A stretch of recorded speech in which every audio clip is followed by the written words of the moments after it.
ഇന്നെന്താണെങ്കിലും വിരുന്നിൻ്റെ video അല്ല കേട്ടോ. ഇന്ന് ഡേ 3 ഞങ്ങൾ കുറച്ച് റെസ്റ്റൊക്കെ എടുത്തു. ഞങ്ങൾക്ക് പെരിന്തൽമണ്ണ പോകേണ്ട ഒരു ആവശ്യം ഉണ്ടായിരുന്നു. അപ്പോൾ ആദ്യം തന്നെ ഞങ്ങളിവിടെ അടുത്തുള്ള അക്ഷയ സെൻറ്ററിലേക്കാണ് പോയത് മാരേജ് സർട്ടിഫിക്കറ്റിന് അപ്ലൈ ചെയ്യാൻ വേണ്ടിയിട്ട്.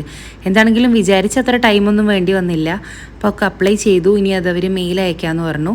പിന്നെ ഞങ്ങൾ പെരിന്തൽമണ്ണ പോയിട്ട് ആദ്യം ഷവർമയും നല്ല ജ്യൂസും കുടിച്ചു കേട്ടോ. സമയം ഉച്ചയായ കാരണം നല്ല വിശപ്പുണ്ടായിരുന്നു. പിന്നെ ഞങ്ങൾ നേരെ പോയത് പെരിന്തൽമണ്ണ ഉള്ള കല്യാൺ സിൽക്സിലേക്കായിരുന്നു കേട്ടോ. എനിക്ക് കുറച്ച് സാരിയൊക്കെ വാങ്ങാനുണ്ടായിരുന്നു. അതുപോലെ തന്നെ വിഷ്ണുവേട്ടനും കുറച്ച് ഡ്രസ്സ് എടുക്കാനുണ്ടായിരുന്നു. കല്യാണം കഴിഞ്ഞിട്ടുള്ള ഞങ്ങളുടെ ആദ്യത്തെ ഷോപ്പിംഗ് ആയിരുന്നു കേട്ടോ ഇത്. അപ്പോൾ എന്താണെങ്കിലും ഡ്രസ്സൊക്കെ വാങ്ങി.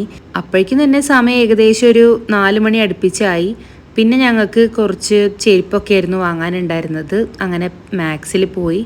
അവിടുന്ന് ഞങ്ങൾ അജിതച്ചമ്മേനെയൊക്കെ പിക്ക് ചെയ്തിട്ട് നേരെ ചില്ലീസ് പോയി ഫുഡൊക്കെ കഴിച്ചു കേട്ടോ. പിന്നെ വീട്ടിൽ വന്ന് ഹോം തിയേറ്ററിൽ കുറച്ച് നേരം ഇരുന്ന് റെസ്റ്റൊക്കെ എടുക്കാൻ വിചാരിച്ചു. പിന്നെന്താ, ഇവരൊക്കെ വെറും IPL കാണുന്ന ടീംസാണ്. ഞാൻ വെറുതെ അവരുടെ കൂടെ ഇരുന്ന് ജോയിൻ ചെയ്ത് ഞങ്ങൾ കുറച്ച് സ്നാക്സൊക്കെ കഴിച്ച് കുറച്ച് നേരം ഇരുന്ന് എനിക്ക് ബോറടിച്ചപ്പോൾ ഞാൻ അവിടുന്ന് പോന്നു. ഇവർ പിന്നെ അത് കണ്ടിന്യൂ ചെയ്ത് ഇങ്ങനെ ഇരുന്നു.